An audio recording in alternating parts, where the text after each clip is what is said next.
For joining us, here's what I have at the top of the stack. All the Republican presidential hopefuls promised to get rid of Obamacare, but only one said that she knew how. We now know the election results, of course, so that conversation is moot. But as we get closer to the Affordable Care Act, it is obviously facing huge questions.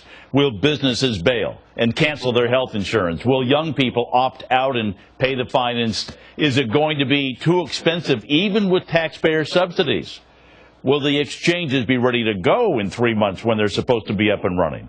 Joining me now is Minnesota Congresswoman Michele Bachmann. Congresswoman, good to see you again. Let me ask you, first of all, I want to get to Obamacare because that's really what we asked you to come on for. But because of the court's ruling regarding DOMA and Prop 8, I saw your reaction was that the courts have ruled, but God hasn't ruled. Explain.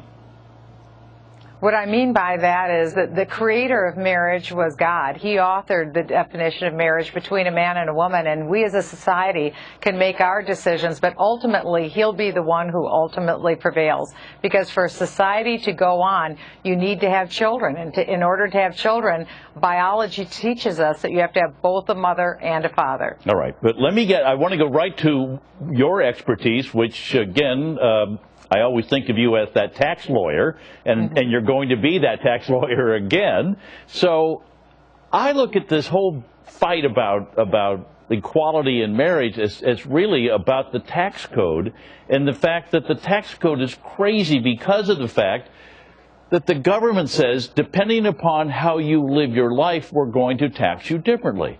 We'll tax married people one way. We'll tax single people another way. Heads of households another way. People with children are separate from people without children. I mean, the tax code is I think, the foundation of this problem. You've made a wonderful case for abolishing the tax code, and I could not agree with you more. The tax code has celebrated its 100th birthday this year, and I think what it's done now is prove itself a convoluted failure. And in my opinion, I truly believe that we should abolish the current tax code and the IRS along with, and I'd prefer to see a national debate. And whether we decide to adopt a flat tax, which would be where everyone in the United States pays the same percentage of tax based upon their income, or on a national sales tax, which some people call a fair tax. I think that, again, either system has validity, either system has merit, but I think it's time that we have that debate. The IRS has proved themselves hopelessly incompetent, and so now is the time to have the debate, and I agree with you. I think that we should abolish the tax code. Well, and yes, with all the IRS mess now would be a perfect time for that conversation. But Congresswoman, come on, you know, the power of the purse is held by you members of Congress, and I don't see your colleagues giving up that power anytime soon. Well, you're right. It doesn't look like this is something that is necessarily on the horizon, but the people want it. And that's the wonderful thing about the United States. We are a constitutional republic, and the people are tired of the current tax code. And I think they'd be very interested in seeing every tax go away. And I mean every tax end and sunset, and instead have some sort of a, let's say, national sales tax or flat tax, either one. And I think people would like the simplicity, and I think they'd like to pay less taxes than they pay now. Yeah, because it seems like if you can get to this question solved, the adversarial relationship between pro-gay marriage, anti-gay marriage, I think would dissolve, because we would all be treated equally under the tax law. And I think that's been a big part of their complaint, and legitimately so, saying, wait a minute, I'm treated like a different citizen under 1,000 different federal statutes, so let's just clean this up.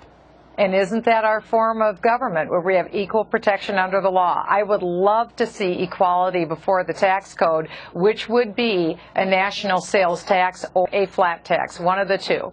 All right. During the presidential campaign, you made a very good point, and you stood out from all the other contenders on the Republican platform. And you said, listen, all of you are talking about getting rid of Obamacare, but I'm the only one who knows how to do it.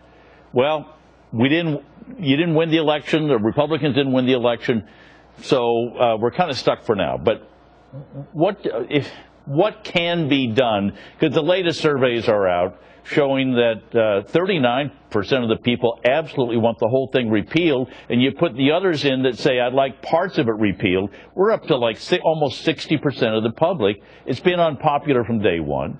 How is this ever going to get resolved? Or is it just going to have to become such a mess that people finally just scream at Washington to fix it? Well, I go back to my prior comment, Tom, which is we are a constitutional republic. And if you're a leader, you have to have people following you. And you had mentioned the public opinion poll. Obamacare is more unpopular today than it has ever been before. And in order for Obamacare to work, you have to have over 300 million people who are eventually going to be involved in this system. Well, nobody wants to come to this dance. They're being dragged right now into this dance, and that's why you see Kathleen Sebelius, the head of Health and Human Services, literally shaking down for hundreds of millions of dollars in donations, money from the very companies that she's tasked to regulate. She's shaking them down. Why, Tom? Because she wants their money so that the Obama administration can run commercial advertising to suck people in to buy what they're being forced to buy, and people won't, especially young people. If they it's won't so buy great, it. why do you have to sell me? That's right. That's exactly right. You shouldn't have to do it, and they especially have to sell young people because this Ponzi scheme is set up in such a way that it doesn't work unless young people, especially 18 to 34, they're going to be required to buy health insurance, but they won't want to because it's going to be fantastically more expensive than any health insurance they've ever purchased in the past. So what do you predict? Will it fall under its own weight after we get it up and running in 6 months after January 1st, a year after? What? Well, we know that there's problems, and that's coming from the Obama administration. I think I'm a solution-focused person rather than a problem-focused person.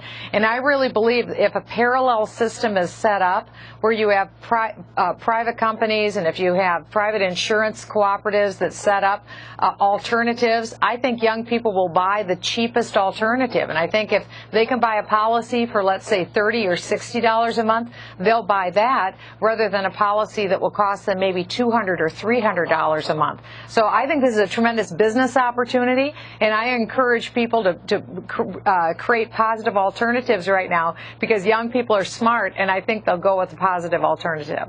All right. Always good to talk to you, and we'll follow this together with you. Michele Bachmann, Congresswoman, thank you very much. Thank you, Tom. Still to come.